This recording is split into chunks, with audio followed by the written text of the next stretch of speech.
Hoje eu vou falar sobre treta na área da alfabetização. No primeiro round dessa treta nós temos método sintético versus métodos analíticos. No segundo round nós temos métodos versus construtivismo. Mas nessa luta, quem perdeu e por nocaute foram as crianças. Eu vou começar trazendo aqui uma colinha que eu tenho guardada aqui, né? Que eu não sou boba nem nada. Lado estarrecedor. O número de crianças que não aprenderam a ler nem a escrever saltou de 1,4 milhões em 2019 para 2,4 milhões em 2021. Um aumento de 66,3%.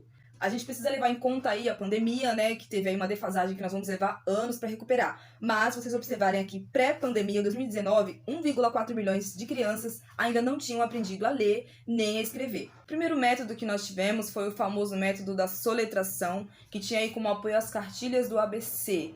Né? Esse método dependia fundamentalmente de você aprender as letras e os nomes das letras. Aprendiam-se as letras, combinavam-se, elas viravam sílabas, combinavam-se as sílabas, viravam uma palavra. Se soubesse decodificar esse código linguístico, você era considerado alfabetizado. Porém, com esse grande contingente de alunos adentrando as portas da escola, precisou-se pensar em outro método, já que esse não estava surtindo aí o efeito desejado. E já nas décadas finais do século XIX, iniciozinho ali do século XX, duas vias de evolução se abriram no campo da escrita. E foi se dando aí progressivamente um valor sonoro às sílabas, às palavras, à escrita em si. O método sintético, que era o método que nós tínhamos até então, parte da menor porção da língua, ou seja, das letras e das sílabas em direção às maiores porções, palavras, textos, sentenças. Os métodos mais comuns, que são denominados genericamente de métodos sintéticos, são a soletração, a silabação. Bom, no período compreendido aí entre as últimas décadas do século XIX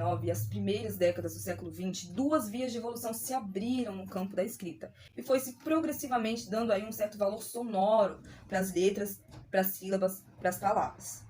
O método que nós tínhamos até então, o mais conhecido, eram os métodos sintéticos, né, como eu já citei. Entre esses métodos, nós temos os métodos fônicos e os métodos silábicos. Esses métodos, como o nome mesmo já diz, eles partem da síntese, ou seja, das menores porções da língua em direção às maiores porções, da letra, da sílaba em direção à palavra, sentenças e textos. Por outro lado, nós tínhamos os métodos analíticos. Pelo contrário, partiam das maiores porções, textos, sentenças e palavras, em direção às menores porções, letras e sílabas. Os métodos aí mais conhecidos foram os métodos da palavração, que partiam da análise de um texto ou de uma frase em si.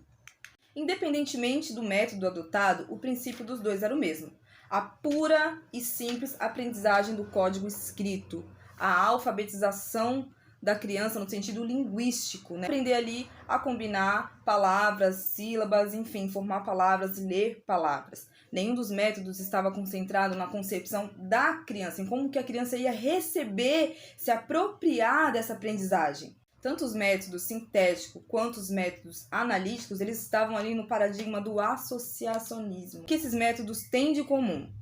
Tinham um pressuposto, né, eles partiam desse pressuposto, de que a criança ela precisava de estímulos externos para poder aprender a ler e a escrever. Seja um método ou uma cartilha, ambos colocavam o ensino sobre a aprendizagem.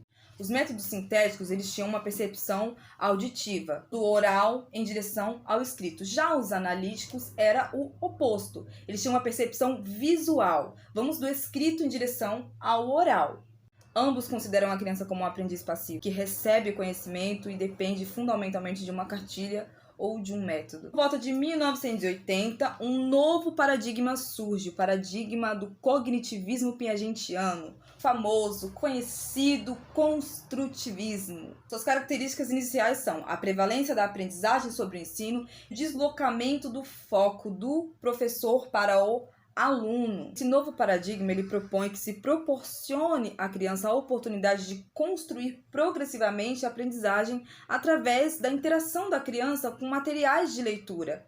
Mais precisamente, materiais reais de leitura, e não aqueles textos construídos sintaticamente na intenção de que a criança decore o som que cada sílaba faz. A gente está falando aqui da receita de um bolo, da embalagem de um produto no supermercado, ou seja, materiais que a criança precise ter contato no dia a dia dela, ou materiais que façam sentido para ela.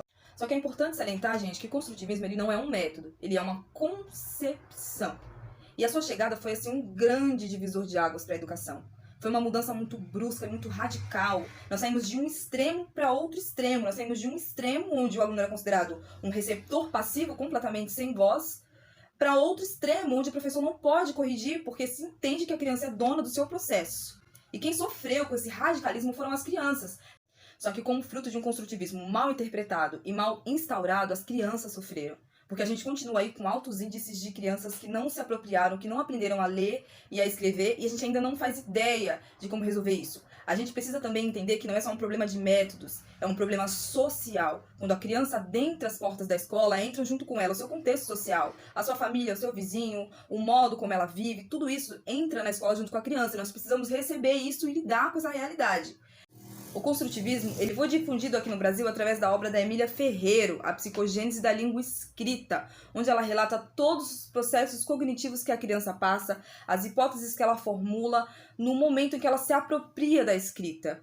Porque quando a criança ela se apropria da escrita, ela se apropria de mais de 5.000 anos de história. A criança ela percorre o mesmo caminho que a humanidade percorreu para a aquisição da escrita. Se você pegar o desenho de uma criança entre 7 e 8 anos, vocês compararem com um dos desenhos nas cavernas, vocês vão ver que é muito semelhante. Da mesma forma que através daqueles desenhos pictográficos nas cavernas nós descobrimos muitas coisas, modos como aquele povo viveu, muitos costumes, nós também conseguimos descobrir muitas coisas se observarmos muito bem os desenhos das crianças. Porque quando uma criança desenha, ela escreve.